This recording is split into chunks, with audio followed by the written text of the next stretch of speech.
place publique, ça veut dire dans les milieux. Et la situation qui prévaut au sein de l'AMIBA aujourd'hui, notamment ce qui s'est passé avant-hier sur la ville d'Iba, oblige à pouvoir m'exprimer pour ne pas donner l'impression que je suis complice de ce qui se fait, comme il y en a déjà qui ont pris la mauvaise habitude de présenter mal les choses en prétendant que le DG est complice des spoliations des biens d'Amiba et qu'il est en train de vendre des parcelles à gauche et à droite, jusqu'à même à prétendre que le DG a vendu des carrés miniers aux Chinois et continue à vendre même des biconolos. Donc, ce qui s'est passé avant-hier, tout le monde a eu l'occasion de le voir sur les réseaux sociaux, c'est-à-dire que, ayant été alerté déjà à Kinshasa de spoliation sauvage en face de l'hôtel Tango en pleine ville d'Iba, des résidences et des travailleurs par ce qui s'appelle le Wakanda, j'avais déjà posé des actions sur la place à Kinshasa en alertant les autorités nationales, notamment le vice-premier ministre, ministre de l'Intérieur, pour lui dire que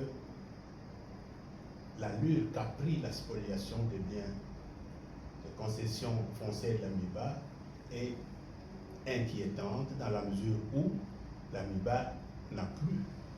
de recours, n'est plus assisté, n'est plus protégé du tout sur place en Bujumbura. Voilà pourquoi j'ai contacté le VPM intérieur qui a demandé que je lui fasse un écrit, que je le saisisse officiellement, ce qui a été fait. 2 jours après, je suis arrivé et avant-hier, c'était le jeudi, j'ai voulu aller voir, non, vendredi même, j'ai voulu aller voir, me rendre moi-même compte de ce qui se passe sur le terrain. Et je crois que ma surprise a été totale parce que je me suis retrouvé devant une horde de jeunes drogués, visiblement drogués, parce que le comportement n'avait pas d'autre qualificatif que ça,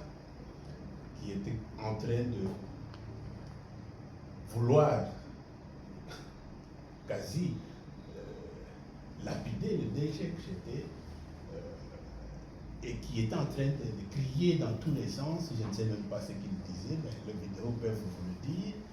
et ils étaient armés de machettes, de couteaux et d'autres armes blanches. Personnellement, je n'ai pas compris ce qui s'est passé, d'autant plus que ces visites, je ne l'avais pas clamé haut pour dire que j'allais visiter la cité Miba. Et donc, visiblement, ces gens, soit qui sont là, déjà organisés en attendant qu'on vienne et qu'ils puissent rendre compte à tout responsable de l'AMIBA qui viendrait là où ils se font leur sale besogne, soit qu'ils ont été alertés d'une manière ou d'une autre. Et donc, je vous garantis que ça, c'était pour moi face à face avec une milice organisée. Et ça, c'est très dangereux, parce que très dangereux, la situation de Mumbondo, vous savez, vous le connaissez, ça a commencé comme ça. Moi, j'ai assisté à cette affaire sur le terrain de Maloko, donc qui est scellé à Kinshasa, où mes travailleurs ont été attaqués, d'autres blessés, et ça a commencé comme ça dans les champs. On faisait cette qu'on a vu le vendredi. Et on connaît la suite parce qu'il y a eu des affrontements et des gens qui ont été déchiquetés à coups de machettes. Et donc, voilà pourquoi j'ai voulu prendre la parole ici pour alerter encore une fois cette situation qui est totalement inquiétante et qui ne doit pas être considérée comme banale, parce que demain on sera surpris de voir que en Bujimaï, le sang va couler si on laisse ces genres de milices qui continuent à se promener tous les jours ici en pleine ville avec des machettes et des couteaux. Voilà la raison pour laquelle j'ai pris la décision de m'exprimer devant vous ce matin pour alerter toutes les autorités que la situation aujourd'hui dans la ville de Miba est plus qu'inquiétante. Il y a une milice qui est entretenue avec comme par avant le lotissement. Lotissement, je me demande qui